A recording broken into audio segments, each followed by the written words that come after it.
வணக்கம். இன்றைக்கி நம்ம பார்க்கக்கூடிய திரை விமர்சனம் வந்து பார்த்திங்கன்னா பாம். இந்த பாம் படம் எப்படி இருக்குது, இந்த படம் டமாரா டமாலா அப்படின்ற ஒரு திரை விமர்சனம் தான் நம்ம பார்க்க போகிறோம். அர்ஜுன் தாஸ் நடிப்பில் விஷால் வெங்கட் இயக்கத்தில் வெளியிருந்திருக்க படம் தான் பாம். கேமரா பிக்சர்ஸ் தயாரிப்பில் சுதா சுகுமார் அவர்கள் சுகுமார் பாலகிருஷ்ணன் இணைந்து இந்த படத்தை தயாரிச்சிருக்கிறாங்க. ஒரு கிராமம் சாதியின் அடிப்படையில் ரெண்டாக பிரிஞ்சிருக்குது. தீண்டாமை தலைவரித்து ஆடுகிறது. அரசு அதிகாரிகள் சமரசம் செய்ய முயற்சி செய்தும் பலர் இல்லாமல் போகிற காரணத்தால் இவர்களின் மோதலை பயன்படுத்தி ஆதாயம் தட ஆரம்பிக்க முயற்சி செய்கிறார் நாசர் அவர்கள். இந்த கிராமத்தில் உள்ள முக்கிய நபராக இருக்கும் காளி வெங்கட் இந்த மக்களின் மனதை மாற்ற முயற்சி செய்கிறார். இவரது நண்பர் தான் அர்ஜுன் தாஸ்.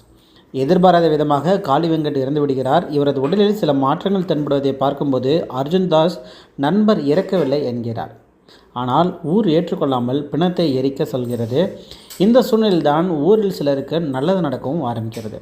இதற்கு காரணம் இறந்த அந்த நபர்தான் என்று ஊருக்கு நடுவே பிணத்தை வைத்து